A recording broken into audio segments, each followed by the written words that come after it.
자, 오늘 우리에게 주신 하나님 말씀은 요한복음 3장 17절에서 22절, 21절 말씀입니다.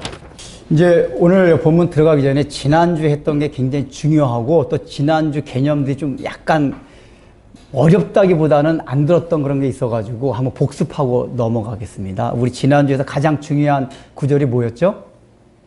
하나님이 세상을 이처럼 사랑하사 독생자를 주셨으니 누구든지 저를 믿으면 구원을 얻으리라 하려고 뭐라고 표현되어 있죠? 영생을 얻으리라. 그러니까 요한복음에 구원 대신 영생이라고 표현되어 있습니다. 그런데 그 이처럼이 뭐에 해당된다고 그랬죠? 이처럼. 그게 부사적인 의미로 많이 이 뜻보다는 그 16절 전에 14절에 나왔던 말씀을 받은 거라고 그랬죠? 그게 뭐라고 그랬습니까? 인자가 모세가 광야에서 들린 것과 같이 인자도 들려야 하리니 그런 방식으로 그와 같이 하나님이 그를 사랑하셨다 그랬습니다. 그럼 그게 뭐라고 그랬습니까? 그때 모세가 광야에서 들렸다는 사건이 뭐였죠? 이스라엘 백성이 불뱀, 독사들한테 물려가지고 다 죽게 되었을 때 그거를 그 독에서 치료받는 방법이 뭐였었죠? 인간적인 방법이 아니라 놋뱀을 만들어가지고 장대 끝에 매달고 그 놋뱀을 바라보는 자는 다 거기서 치료를 받는 그 사건이었습니다. 근데 그 사건이 의미하는 게 뭐라고 그랬죠? 불뱀에 물렸다는 건 모든 사망에 쏘는 권세, 즉 사단에 의해서 그 죄악에 빠져서 죄악의 결과로 뱀에 물린 걸 보여주신 거예요. 우리 인류가, 우리들이 다. 그래서 죽게 된 상태가 우리들이었어요. 근데 그 우리들이 구원받는 것이 어떤 식으로 받느냐 하면은 장대에 달린 놋뱀. 왜 뱀이라고 그랬습니까? 하나님이 그 죄의 결과에 대해서 반드시 심판하셔야 됐어요. 뱀을 심판하셔야 돼요, 뱀을. 그러니까 그 뱀의 상징이 되는 그 죄의 대가, 그 말하면 우리가 죽어야 되는 게 뱀을 심판한다는 얘기는 이스라엘 백성이 죽는다는 걸 말하는 거예요. 그런데 바로 그 사망의 권세로 죽어야 될, 원래 그게 뱀이었단 말이에요. 뱀의 그 상징적인 대표성 띤 그거 대신 예수님이 그 죄의 대가를, 그러니까 놋뱀이라는 건 뭐냐면은 그 모든 사망에 쏘는 권세의 그 대가들, 죄의 결과들, 이거를 예수님께서 다 짊어지셨다 그 얘기예요. 놋이라는 게 심판을 뜻한다고 그랬죠. 뱀이라는 거는 사단에게 쏘여가지고 죄의 결과를 말하고, 근데 하나님이 그 심판 내리실 거를, 그러니까 죄의 결과로 인해서 우리들에게 심판 내릴 것을 예수님한테 다 쏟아 부으셨다. 그거를 바라보는 자. 그러니까 예수님이 말씀한 거예요. 그 인자도 들려야 돼요. 그러니까 십자가에 딱 달려 돌아가실 때 그거를 바라보는 자. 그게 뭐죠? 나는 내 힘과 내 능력으로는 이걸 치료받을 수가 없습니다. 그 대신 내 대신 제 짐을 지고 가신 예수님을 바라보고 그걸 마음에 받아들이는 사람들에게 영생이 온다.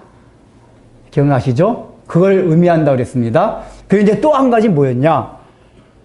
원래 장대 끝이 깃발이라는 거는 군사를 불러 모으는 게 깃발의 역할이라고 그랬어요. 그게 이제 출애굽기에 나온다고 그랬죠. 아말렉과 싸울 때.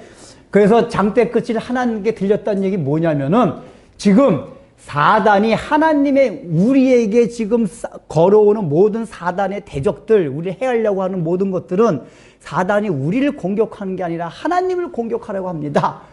그래서 하나님을 불러 모으는 게 바로 장대 끝을 높였다는 게 하나님 보좌를 향해서 주님, 주를 불러 모읍니다. 하나님을 전사로 불러 모읍니다. 왜냐? 저기 싸움 걸어오는 게 나한테 걸어오는 게 아니라 하나님 보좌 앞에 대항하는 것들이 하나님이 대신 싸워주세요.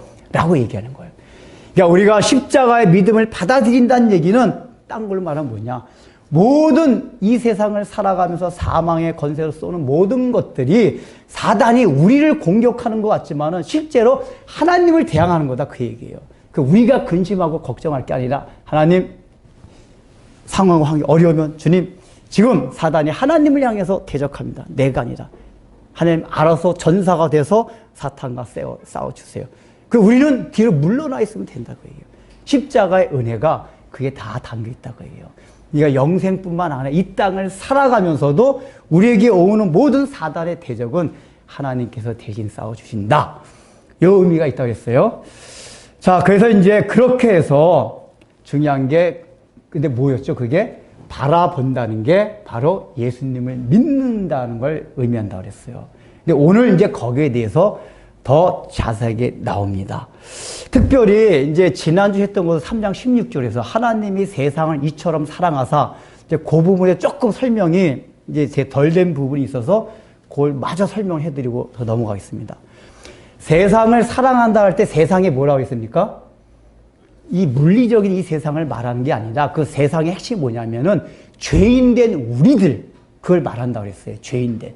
즉, 죄 많고 허물이 있고 부족이 있고, 다시 말하면은 구원받을 수 있을 만한 어떤 자격과 조건이 아무것도 없는 쓰레기 같은, 벌레 같은 그런 존재들을 세상이라고 표현하고 있는 거예요. 그런데 그 세상을 어떻게 하셨다? 사랑하사. 그래서 사랑했다 했어요. 그리고 독생자를 주셨으니, 이 독생자라는 그 의미도 우리가 잘 생각해야 됩니다. 이게 다른 공간복음의 기자들은 독생자라는 용어를 안 썼어요. 요한만이 이 용어를 썼어요. 독생자를.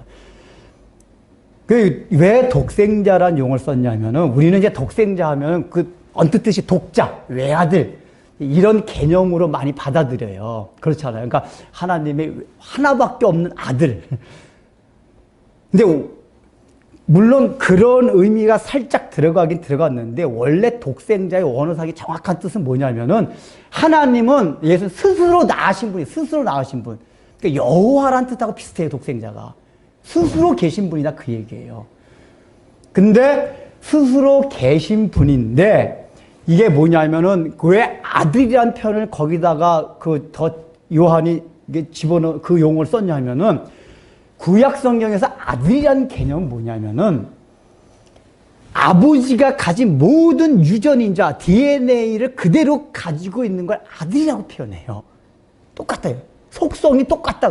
그분의 성격과 성품, 속성이 똑같다, 그 얘기예요. 그러니까 우리가 잠깐 나았다 하니까, 우리가 육신적으로 엄마, 옛날에 누가 그러더라고요. 하나님이 독생자고 예수님은 나왔어. 그러면 예수님 엄마 누구야? 아버지가 나왔다. 엉뚱한 거 해가지고. 우리가 이런 개념으로 말한 게 아니에요. 독생자라는 거는, 나았다는 건 뭐냐면은, 여기서 아버지, 하나님이 가진 속성과 그걸 뭐 똑같이 다 가진 분이다, 그 얘기예요. 그래서 요한이 이 독생자를 쓸 때 뭐냐면은, 하나님의 그 유전자를 가졌는데 그걸 그대로 가지고 오신 분이다. 어떻게? 육신을 입고 갖고 오셨다, 그 얘기예요. 그래서 제일 중요한 게 독생자의 용어에 나타난 가장 중요한 게 뭐냐면은, 하나님이 우리에게 알려주시고자 하는 계시, 뜻, 이거를 100% 지니고 오신 분이다, 그 얘기예요. 독생자를 생각할 때 가장 생각하는 게 뭐냐면은, 하나님의 원래 속성, 성품, 이거 유전인자 그대로를 우리에게 다 알려주시기 위해서 오신 분이 독생자다, 그 얘기예요. 이걸 오해해가지고 이제 여호와증인 같은 사람, 그래서 하나님이 최초로 나오신 분, 낳았다는 건 맞는, 하나님이 최초로 만든 피조물, 이게 아니라 원래 뜻이 뭐라 그랬어요, 이거는? 스스로 계신 분이야, 스스로 계신 분. 중요한 거는 하나님의 속성을 그대로 가지고서 우리에게 계시하러 오신 분이시다, 그 얘기예요. 자, 그런데 그래서 요한복음에 이 독생자가 1장서부터 독생자라는 용어가 굉장히 많이 나오잖아요. 우리가 아버지의 영광을 보니 독생자의 영광이더라, 이런 표현들이 다 그런 것들이에요. 아버지의 영광과 독생자의 영광, DNA, 그게 본질이 똑같다, 그 얘기예요. 그런데 그 하나님의 그러면 그 속성을 우리에게 100% 알려주러 오신 분이 독생자인데, 그러니까 뭘 알려주러 오셨냐 하면은, 그 가운데 가장 중요한 게 하나님의 사랑을 우리에게 알려주게 오신 분이다, 그 얘기예요. 그러니까 하나님의 모든 DNA를 다 가지셨어요. 그래서 그 하나님을 우리에게 알려주셔 오셨는데 그 하나님의 모든 속성과 모든 것을 압축해서 보여주신 게 뭐냐? 하나님은 사랑이시다 그 얘기예요. 그러니까 하나님이 세상을 이처럼 사랑하사 독생자를 주셨을 때, 그러니까 독생자로 이 땅에 오신 그걸 가장 알려주시고 우리에게 계시하고자 한 게 뭐냐? 하나님은 사랑이다 그 얘기예요. 사랑을 알려주세요. 근데 우리가 그걸 가장 의미 있게 받아. 하나님은 사랑이시다. 그게 뭐 당연한 거 아닙니까?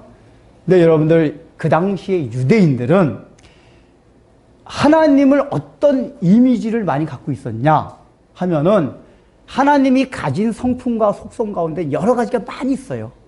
대표적인 게 뭐죠? 사랑, 또 공의. 우리가 사랑의 속성, 공의의 속성. 근데 유대인들은 하나님에 대해서 생각할 때 공의로운 성품에 대해서 굉장히 강한 이미지를 갖고 있었어요. 공의로운 성품이 뭐죠? 잘못하면은 반드시 형벌을 주시는 분. 그런데 이 성경이 전체에서 말하고 있는 하나님의 속성 가운데 가장 본질적인 속성이 뭔지 아세요? 사랑이에요. 그 나머지 속성들은 사랑이라는 속성에 종속되는 다 성격을 가지고 있어요. 예를 들면 공의를 봅시다. 공의와 사랑은 성격상 상반되는 개념들이에요. 상반돼요. 그런데 하나님은 공의가 사랑에 종속된다는 건 뭐냐면은 우리의 죄에 대해서 형벌을 내리시는 것조차 하나님이 우리를 사랑하시는 그걸 나타내기 위한 한 방법으로서 공의로운 성품도 나타낸다 그 얘기예요. 성경이 말하고자 하는 게 종속이 돼요. 근데 유대인들은 그 생각을 갖지 못했어요. 하나님은 어미하신 분, 한 가지 잘못할 때마다 벌 주시는 분. 근데 지금 예수님이 이 땅에 오신 거는 그게 아니다. 이 육신을 더구나 지금 봐보세요.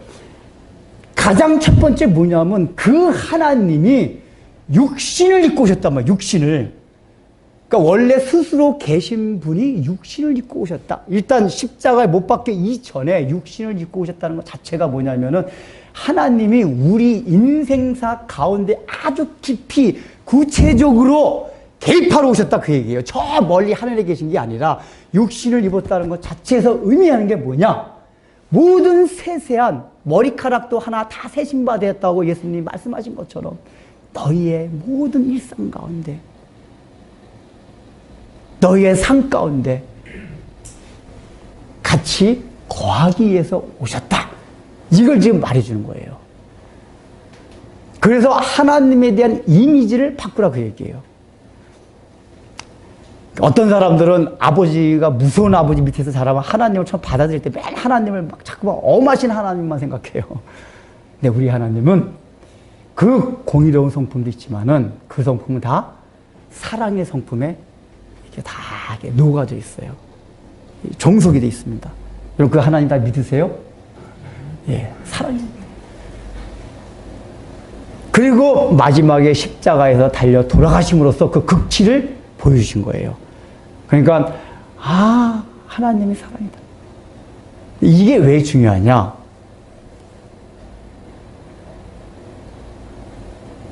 하나님의 그 사랑의 속성이 가장 본질인데 이거를 예수님께서 이 땅에 와서 사람들에게 보여주심으로써 사람들은 하나님에 대해서 제대로 된 계시를 받을 수, 그러니까 다시 말하면 하나님을 제대로 알 수 있는 길이 열렸다 그 얘기예요.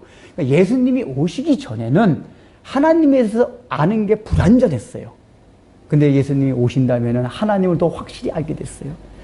이게 대표적인 사건이 가늠하는 여인이 현장에서 잡혀가지고 하나님의 율법에 의해서 돌로 맞아 죽게 되었을 때 예수님이 살려준 사건 있잖아요. 잘 아시잖아요. 그때 원래 하나님의 율법으로는 돌 맞아 죽어야 돼요. 근데 예수님이 가셔서 죄 없는 자가 이 여인에게 돌 던지라 해가지고 사람들이 다 물러가게 했어요. 그 다음에 예수님이 하신 말씀이 나도 너를 정죄하지 않노니 이제 가라. 그리고 죄를 다지지 말라.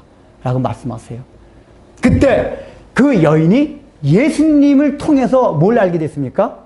하나님을 알게 된 거예요. 그러니까 원래 그 사람도 유대인이기 때문에 하나님을 알고는 있었어요. 그런데 예수님을 통해서 하나님을 새롭게 한 거예요.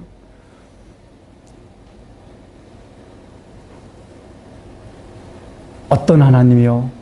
사랑의 하나님.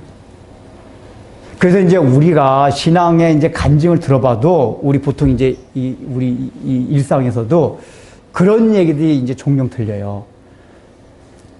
논리적으로나 이성적으로는 하나님이 안 믿어져요. 어떻게 천지를 창조해? 이게 말이 안 되고. 그래서 하나님을 논리나 이성을 따져가지고 믿기 어려운데, 이제 예수님 어떤 식으로 이제 하나님을 믿게 됐냐면은, 이제 주변에서 누군가에 의해서 어떻게 사랑을 받아요. 근데 그 사랑을 받다가 이 사람이 그 사랑이 저 사람 자체에서 나온 게 아니라 저 사람이 예수를 믿어가지고 예수 그리스도에게 나오는 사랑으로 자기를 사랑하는 걸 느낄 때가 있어요. 그걸 느낄 때 예수님의 사랑이라는 거를 이성과 논리가 아닌 피부적으로 딱 이렇게 받아들이고 느껴져요. 그럼 대개 그런 마음이 딱 들어올 때 이 사람이 이성으로는 이해가 안 됐는데 하나님이 믿어져요. 그런 경험 안 하시고 그런 얘기 못 들어보셨어요? 그러니까 논리적으로는 지금 따져가지고 이해가 잘 안 되는데 그 사랑이 막 느껴져가지고 하나님이 믿어져요. 이게 뭐냐면 예수 그리스도가 이 땅에 오셔가지고 그 하나님의 사랑을 느끼게 하는 분이 바로 예수님이셨다 그 얘기예요. 여러분들이 누군가를 통해서도 그렇고 성경을 통해서도 그렇고 말씀을 보다가 내가 예수님이 나를 얼마큼 사랑하셨는가 피부로 느끼는 그때가 있어요. 그때는 이제 일상 가운데 누군가 나를 사랑해 주는 경우도 있지만은 지난 시간에 말씀드렸잖아요. 우리 자신이 가늠한 여인과 같이 형편없는 자라는 걸 알 때 정말 쓰레기 같고 나의 존재에 대해서 너무나 무익하다고 생각하고 아무한테도 위로를 못 받고 그런데 처져 있을 때가 있습니다. 근데 어느 날 성경을 보다가 예수님의 말씀 보다 수고하고 무거운 짐진 자들아 다 내게로 오라. 그리고 이런 가늠한 여인들, 수가성 여인들을 사랑하는 그 장면들 우리가 성경을 통해서 보고 설교를 통해서 듣습니다. 이거 듣다가 어느 날 그 마음에 예수님의 사랑이 딱 느껴져요. 우리 예수님이 나 같은 죄인, 나 같은 부족한 사람, 나같이 형편없는 사람도 사랑해 주시는구나. 이걸 느끼게 되면서 하나님에 대한 눈이 떠진단 말이에요. 하나님에 대한. 그래서 예수님이 이 땅에 오신 독생자로 오셨다는 건 바로 그걸 말해요. 하나님 당신을 계시해주기 위해서 하나님의 속성을 그대로 가지고 오신 분이다. 근데 그 속성 가운데 가장 중요한 게 뭐냐? 사랑을 보여주시기 위해서. 하나님의 사랑.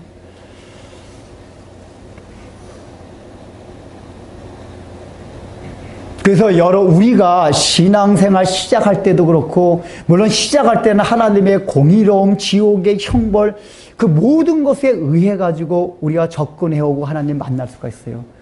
그러나 우리가 구원받고 난 뒤에 신앙생활 하게 되는 모든 근원은 뭐냐? 하나님의 사랑을 내가 느끼고 감동받아서 그게 기인해서 신앙생활 하는 거예요. 하나님이 나를 얼마큼 사랑하셨나? 그의 하나님을 이 세상을 사랑하사 독생자를 주셨으니 그거란 말이에요. 그런데 그 사랑을 받아들인 건 뭐죠? 독생자 예수님을 믿는 자마다 그 영생을 얻게 된다 그 얘기예요. 그리고 이제 17절에 하나님이 그 아들을 세상에 보내신 것은 16절에 대한 부가 설명입니다. 세상을 심판하려 하심이 아니요 그로 말미암아 세상이 구원을 받게 하려 하심이라. 그러니까 예수님이 오신 목적은 심판하고 저주 내리고 형벌 주시기 위해 오신 게 아니라 원래 하나님이 이 세상을 보면 이 죄악된 세상을 보면 쓸어버리는 게 원래 하나님의 공의로운 성품이지만은 예수님께서 육신을 입고 이 땅에 오셨다는 얘기는 그런 자들까지 다 사랑하시고 구원하시기 위해서 오셨다. 여러분 이게 얼마나 감사한지 몰라요. 우리 자신 하나하나 생각해 보세요. 얼마나 부족하고 허물이 있습니까? 그리고 우리가 신앙생활 하고 난 뒤에도 불구하고 우리의 연약한 육성 때문에 얼마나 우리가 고민 많이 해요. 여러분 의지가 우리가 약하잖아요. 또 넘어지고 또 넘어지고 또 죄를 짓고 그러는 우리 자신을 너무 많이 발견합니다. 그 어떤 때는 우리 자신 자체에 대해서 막 혐오감이 느껴질 때가 있어요. 나는 왜 이럴까? 근데 그 예수님은 그런 나도 너무 사랑한다고 해요. 생명을 주시기까지. 그래서 그 못난 나를 내 자신이 사랑하게 만들어요.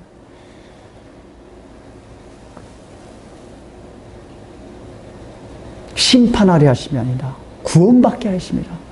그러니까 여러분 하나님을 생각하면서 하나님 하면 나를 심판하러 오신 분 이게 아니라 어떤 분으로요? 나를 구원하시고 나를 사랑하러 오신 분이다. 이걸 먼저 기억하고 인지를 해야 돼요.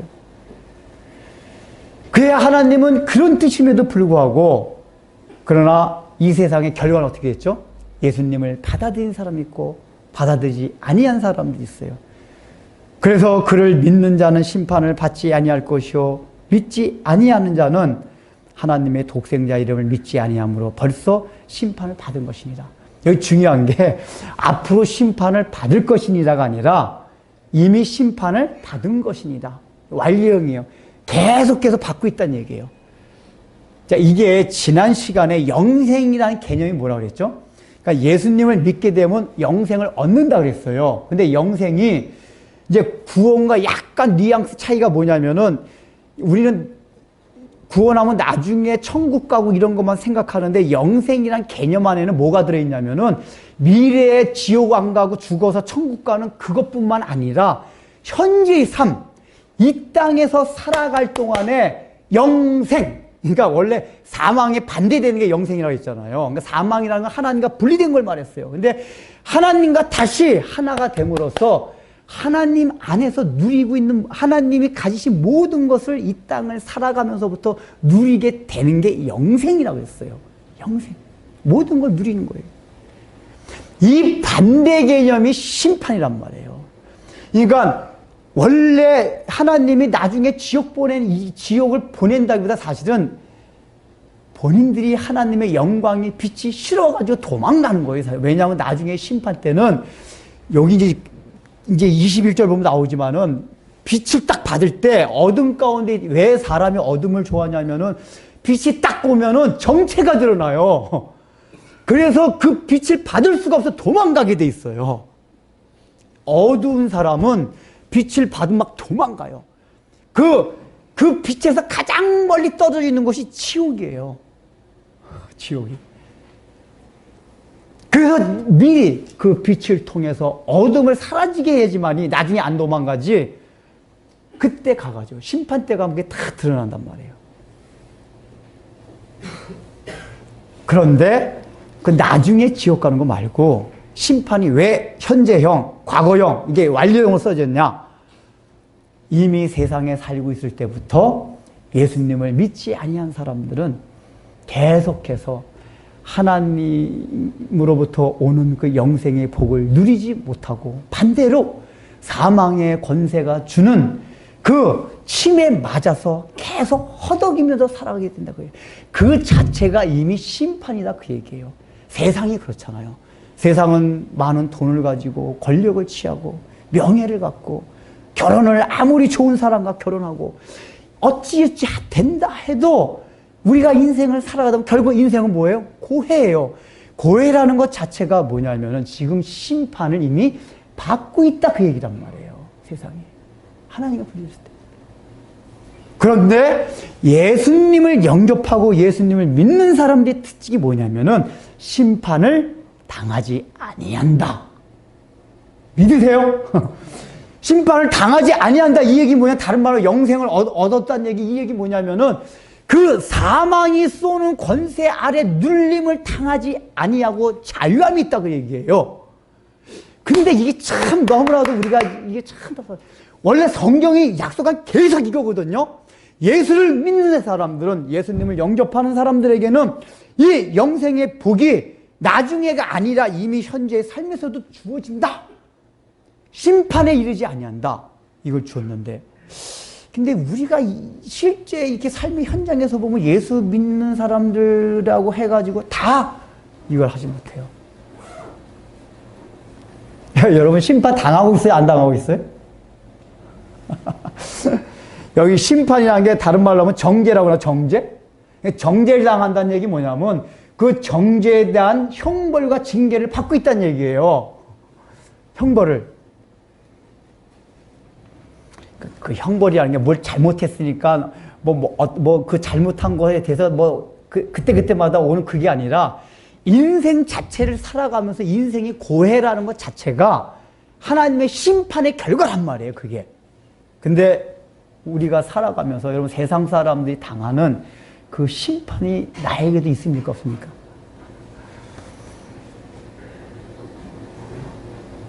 우리 예수 믿음에도 불구하고 그런 게 있어요.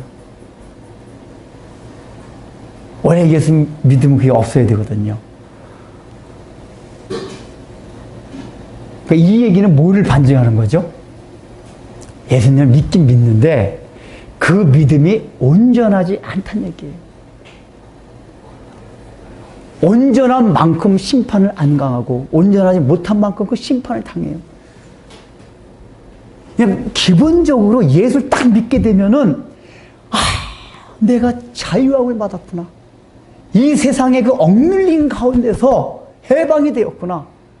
이 근본적인 기쁨이 처음에 예수 믿을 때 있게 돼 있어요. 제가 거듭남을 얘기할 때 그 얘기했잖아요. 여러분이 처음 예수 믿을 때 그런 게 있나 없나를 살펴보라. 그게 전혀 없으면 아직까지 거듭난 게 아니에요.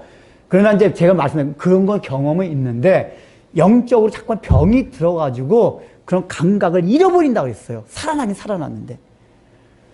그 있었는데 많이 없어졌다 그러면 영적으로 병든 거고.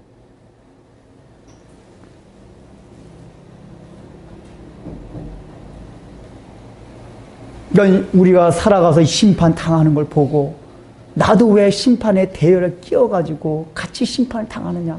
이거 곰곰이 생각해보자 그 얘기예요. 예수 믿었다는 게 얼마나 이게 정말 이걸 가만히 생각하면 내가 예수 믿게 되었다는 게 말로 다 할 수 없는 엄청 무시막지한 말이 이상 복 받은 거예요. 그런 마음이 안 드세요? 내가 예수 믿게 된 게 어때 무엇보다도 김용희 선교사님이란 분이 그분 설교 들어보면 항상 자기는 구원받은 게 구원받은 어마무시한 하나님께 복을 받은 늘 생각하는데 자기 교회 가서 이렇게 이제 설교하러 다니다 보면은 자기는 이제 도중에 해서 이 양반이 옛날에 그냥 깽판 치고 사시던 분이에요. 김용희 선교사님 언제 한번 천보산 기동 가가지고 설교된 적 있었죠? 그때 가신 분들. 김용희 선교사님 한번 그 이분은 정말 구원을 받아가지고 내가 영생을 받았구나. 이걸 실제로 믿어가지고 누리면서 살아요, 이분은. 다른 게 근데 이분이 이제 늘 하신 얘기였어요. 자기가 그래서 이제 교회 이제 선교사에 이게 설교하러 가다 보면은 오래 믿으신 분들은 자기가 그게 더 많은 줄 알았대요, 자기보다. 당연히. 자기 처음 예수 믿었는데도. 근데 오래 믿을수록 보면 그게 더 없더래요.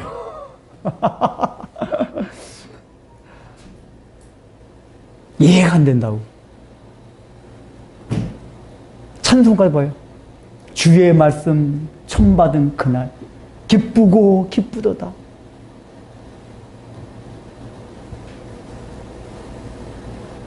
이게 원래 영생을 얻었을 때는 산천초목이 새롭게 보여. 새롭게. 야, 이런 세계가 있었구나. 여기 있었는데 감각을 잃어버렸죠? 알아야 될 건 뭐냐. 우리가 살아간 이 세상은 지금 다 심판받고 있어요. 앞으로 받을 게 아니라 심판받고 있어요. 다 지금. 심판. 그 심판받고 있는 걸 부러워하지 말란 얘기예요. 제발 좀. 심판받고 있는 거를. 그래서 이 땅의 현자들도 늘 석가모니 같이 대표적으로 현자, 제가 원래 현자 중에 대표적인 현자, 왕궁에서 태어나고 모든 걸 갖췄음에도 불구하고 이 인생 고해구나. 석가모니 현자에 참 현자. 심판을 받고 있다는 걸 인지했어요. 좀 현자가 그런 얘기를 해주면 아직 구원의 방법까지 석가모니가 몰랐다 하더라도 그래, 이 세상은 심판받고 있구나.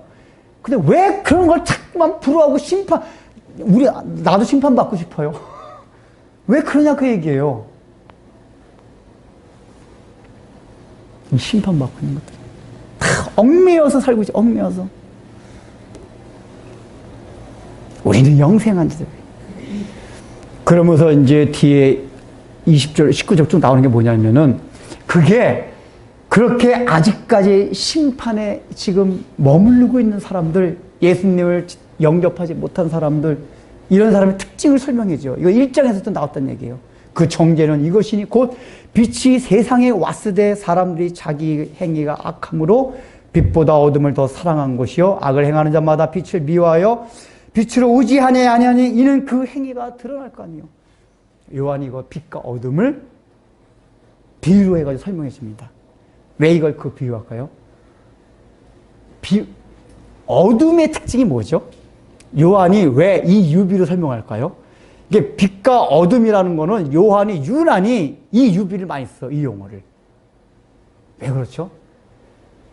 우리는 이제 보통 계몽주의 시대에 또 뭐라고 그러죠? 빛을 사용해, 빛. 인류 역사 가운데 빛이 왔다. 계몽주의 시대 그거잖아요. 그러니까 중세 시대의 암흑이 이제 물러가고 빛이 오는 시대가 인류를 맞이했다. 이제 계몽주의 시대잖아요. 인류의 이성이 발달되고. 그러니까 그때도 이 계몽주의 시대로 말하는 그 특징이 뭐죠? 사람들이 어떤 감각이 생겼다는 얘기예요. 중세 시대 때 무감각하게 모르고 지내던 그 세계에서 사람의 이성과 논리로 가만히 생각해 보니까 데카르트가 얘기했듯이 사람은 생각하는 존재다 해서 생각을 해보니까 인간에게 빛이 있었어요. 이거예요. 이성적 자각. 자각이 되었다 그 얘기란 말이에요. 근데 그 자각은 어떤 자각이었냐? 어둠 가운데서 촛불 같은 거, 촛불, 등잔불 이런 거 가지고 계몽주의 시대라고 해서 인류가 막 떠들어왔어요. 그런 거 가지고 희미하게 뿐이 안 보여요. 근데 예수님은 이 땅에 빛이 오신 분이란 뭐 얘기냐면은 인류 전체를 비춰주는 빛, 어둠 가운데. 그 어둠의 특징이 뭐냐면 앞을 분간을 못해요. 보이지가 않아요. 그러니까 이거는 눈이 뜨지 않은 것과 동일한 의미를 지니고 있어요. 어둠이라는 게. 깜깜해서 아무것도 안 보여. 그러니까 우리는 암흑하면 이게 조폭세계 이런 걸 많이 생각하고 윤리 도덕적으로 이제 그 타락하고 이런 걸 주로 암흑의 세계로 많이 표현하고 그렇게 생각하지만은 요한이 지금 어둠이라고 표현하고 있는 의미는 뭐냐면은 앞을 분간 못하고 보이지 않는 그 세계에서 살아가고 있다 그 얘기예요. 뭐부터 못 보냐? 자기 자신부터 못 봐요. 자기 자신부터 못 본다는 얘기는 뭐냐면 사람이 빛을 받지 못하게 되면 자기 자신이 누구인지를 어떤 존재를 모르고 살아가는 게 우리 인간이에요. 다 지 잘난 맛에 살아가요. 근데 빛이 딱 왔을 때 제일 먼저 느끼는 게 뭔지 아세요? 일단은 이 세상 놔두고 자기 자신의 존재가 어떤 존재인지를 뼈저리게 느껴요. 확 빛이 왔으니까 자기는 처음에 몰랐어요. 근데 빛이 딱 보니까 내가 이런 자였네. 그 여기서 나오잖아요. 그 행위가 드러날까 하며. 그러니까 빛을 사람들이 받아들이지 못한 게 뭐냐면은 너무 부끄럽고 그게 싫고 자존심이 상해요.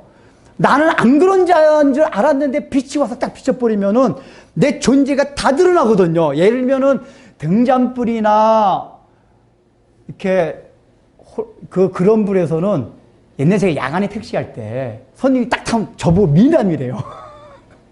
왜냐면 어두우니까 안 보이잖아요. 얼마나 제가 쭈글쭈글 이렇게 이게 얼기설기 다 있는데, 그러니까 밤에는 그런 게 안 보이거든요. 밤에 희미스리한 그 불빛만 있단 말이에요. 요 전등만.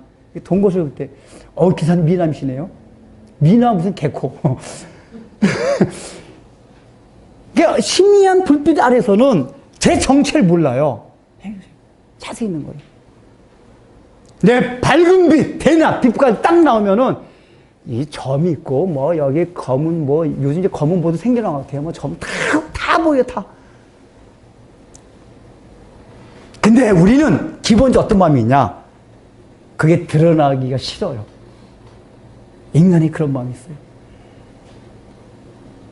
그게 이제 우리 인간이 가진 알량한 자존심. 그러니까 말은 뭐 내가 뭐 죄인이다 이런 말을 하는데 실제적으로 그런 게 드러나면 자기 자존심이 너무 상처를 받아요. 그래 하고 싶지가 않아요.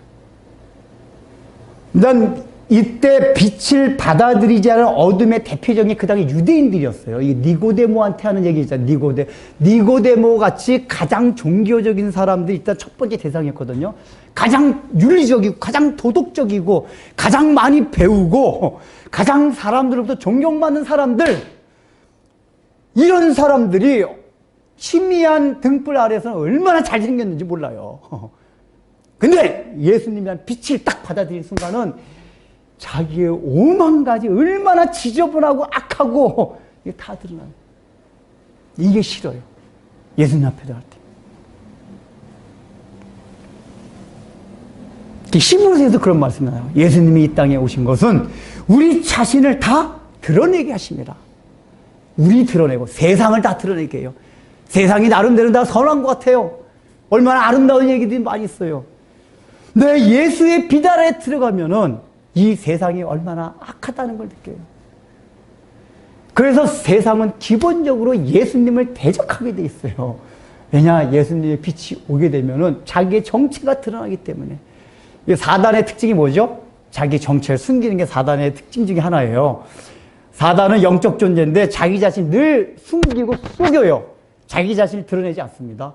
그래서 대표적인 게 귀신들이 꼭 나타날 때 원래 사단의 정체는 타락한 영인데, 천사의 영인데 뭐 죽은 조상, 네 할아버지라고 그러고 할머니라고 그러고 삼촌이라고 그러고 이렇게 사단은 자기 자신의 정체를 절대로, 그리고 귀신이 없는 것 같이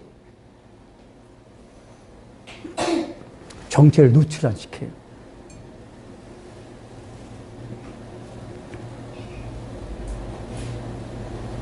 지금 요한이 얘기하고자 하는 거는 니고데모한테 하는 얘기긴 하지만 너희 마음에 이 믿음이 있게 되면, 예수님에 대한 온전한 믿음이 있게 되면 반드시 영생이 있는데 그 너가 영생을 누리지 못하는 게 뭐냐?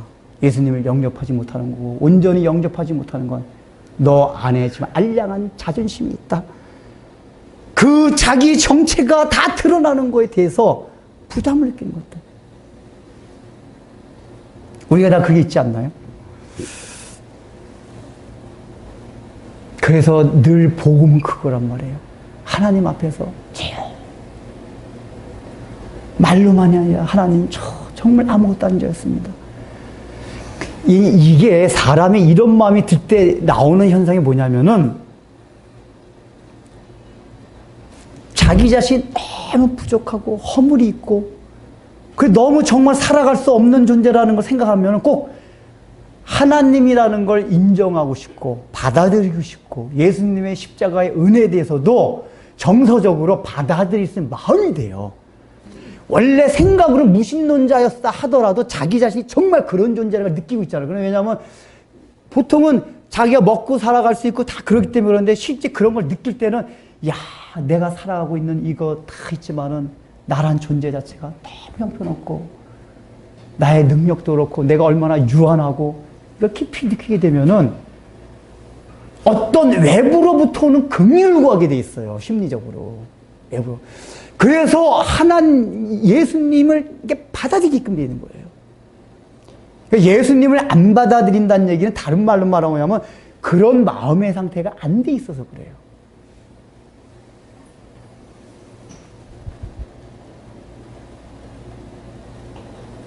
여러분 이제 우리가 실제적으로 그런 게 중요합니다.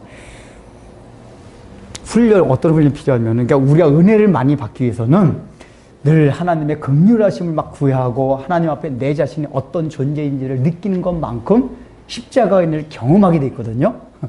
믿는 만큼. 근데 이제 우리 삶에서 가만 보세요. 우리가 하나님은 고사하고 누가 다른 사람이 나의 잘못을 지적해 주는 걸 그렇게 싫어해요. 인간의 본성이 그래요. 그게 이제 약해요. 아이들 때부터 그렇잖아요. 유진이도 어린데 벌써 잔소리하는 걸 싫어한대요. 지방을 말한 것들이 벌써부터.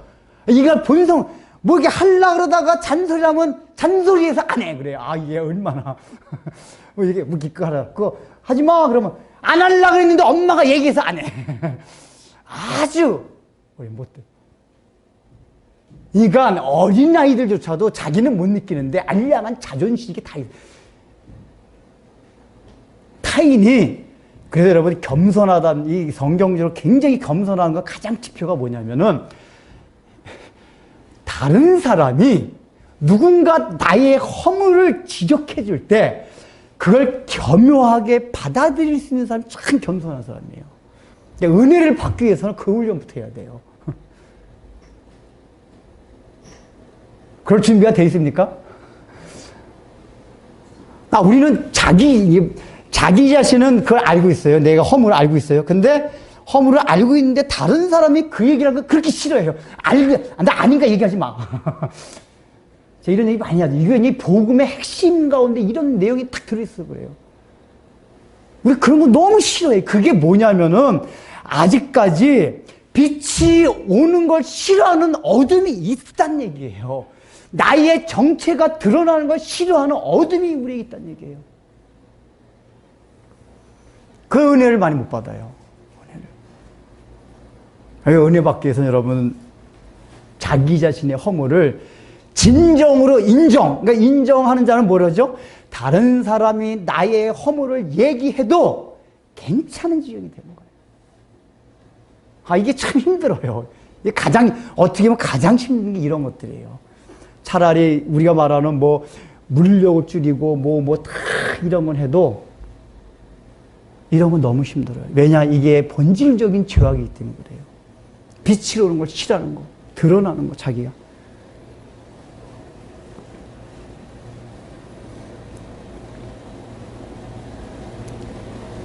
제가 보건대 여기에 모이신 분들은 그래도 다 이미 주님을 실제로 구주로 영접한 분들일 겁니다. 빛 가운데로 들어오신 분들. 그러나 그 빛 가운데 들어와도 어둠이 완전히 사라지지 않고 있는 것만큼 우리 속에서 그 어둠의 영역이 장악해서 당하는 눌림들이 있어요. 우리가 살아가면서 느끼지 않나요? 그 눌린 게 뭐죠? 심판을 받는 것들이 있단 말이에요. 그러지 않기 위해서 뭐냐면은, 이게 이제 성경에서 여러 용어로 표현하는데, 오늘 본문에서 뭐냐면, 점점점 빛 가운데로 가라. 빛 가운데로 계속해서. 빛 가운데. 빛 가운데로 들어간다는 얘기 뭐냐면은, 내 정체가 계속 드러나는 거예요. 여러분, 제가 우리 교회 개척하고 그럴 때 그런 얘기 했잖아요. 우리 교회가 어떤 특징, 우리 교회 오면은 여러분이 몰랐던 정체가 다 드러날 거다. 그런 얘기 기억 안 나시나요? 그러니까, 그 정체가 드러나서 못 견디면 떠나게 돼 있어요. 그게. 사람은 그게 너무 싫어요. 그러니까 이 정체를 안 드러나기 위해서는 등불만 비춰주면 괜찮아요. 근데 진리를 계속해서 비추고 그걸 하게 되면은 자기 정체가 드러나고 우리 인간 다 힘들어요. 부대껴요. 그러나 부대끼면도 불구하고 우리가 빛 안으로 들어가야 돼요. 그래서 완전히 노출됐을 때 거기서 완전히 하나님 깨지는 거야. 주여. 그렇게 해서 완전히 깨졌을 때 십자가의 은혜가 정말 감격 들리는 거예요.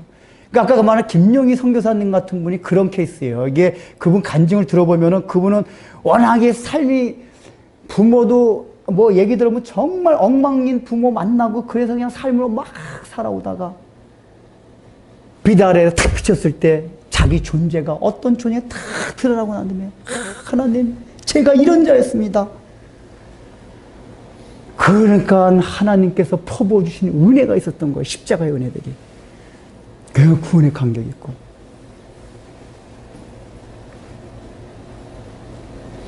그게 비단으로 들어오긴 들어왔지만은 계속해서 빛으로 나가십시오.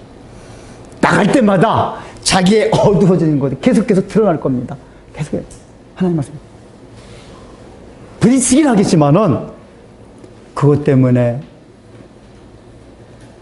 고통스러워하지 말고 계속 내려놓으셔야 돼요.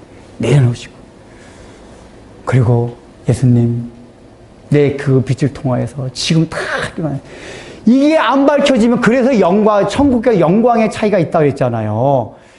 그러니까 아예 영광의 빛에 전혀 볼 수 없는 곳에 있는 게 지옥이고 천국 가서도 영광의 차이가 있다고 그랬거든요. 우리가 구체적인 건 뭔지 몰라요. 그러나 영광의 차이가 있다는 개념이 뭐냐면은 그 하나님의 보좌 앞에서 나오는 영광의 빛이 엄청난 거예요. 그런데 자기가 어둠이 있는 영역만큼 그 보좌 앞에 가까이 가지 못해요. 그러나 이 땅에 살아갈 동안에 그 어둠이 완전히 사라져 그 빛을 받아들인 것만큼 나중에 예수님이 재림하신 뒤에도 주님의 보좌 앞에 가장 가까이 갈 수가 있는 거란 말이에요. 그 영광이 큰 거예요. 근데 이 땅에서 그게 안 됐을 때 예수님이 그때 심판 때 가서 그 탁 보여주면 내가 이러다니. 그래서 요한계시록 같은 거 사나 바위야 나를 가려다오 그렇게 표현이 나와요. 예수님이 나중에 재림 때 심판할 때 모습을 보면 사람들이 뭐라고 막 외치냐. 사나 바위야 제발 나 좀 가려다오. 왜냐 그 엄청난 영광의 보좌 앞에서 자기 자신이 드러나는 것이 너무 견딜 수가 없어요. 가려다오 가려다오. 그래 그게 극한으로 가면 지옥이고 천국의 영광의 차이가. 우리가 이 땅에 살 때 자꾸만 그거를 계속해서 자기의 얻은 영역을 비단으로 들어가가지고 없애야 돼요. 그래서 그래야지 나중에 주님이 재림하고 심판하실 때 가장 가까운 보좌 앞에서 그 주님의 빛을 받아서 주님과 함께 영광을 함께 공유하면서 우리가 영생할 수 있다 그 얘기예요. 이 땅을 살아가면서 마찬가지고.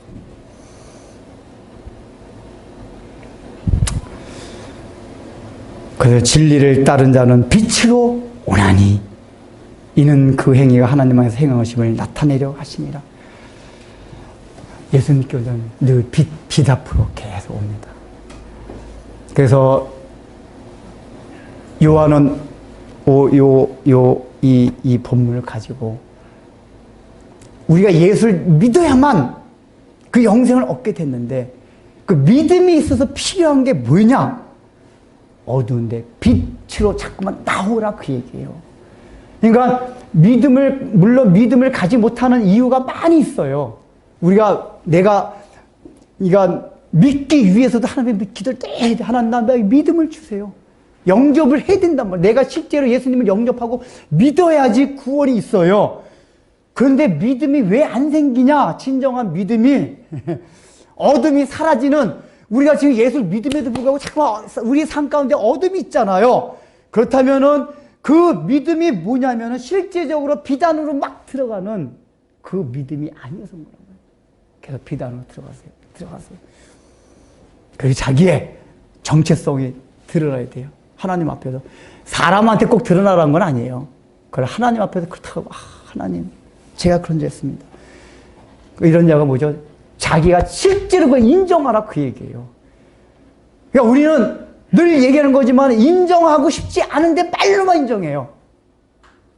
근데 우리 실전적으로 그거를 자각하고 인정을 해야 돼요. 그러면은 은혜가 임하고 다른 사람들이 나에 대해서 허물을 지적하고 뭘 얘기한다 해도 기분 나쁠 게 없어요. 제가 이런 얘기 굉장히 강조하죠. 이게 십자가 복음의 핵심 안에 담겨 있어서 그래요. 우리가 다 그래요, 다. 저나 여러분들이나. 저도 완전히 영광의 붙잡혀 다 못 간 거 다 똑같단 말이에요. 그러나 그걸 향해서 계속 드러나는 걸 통해서.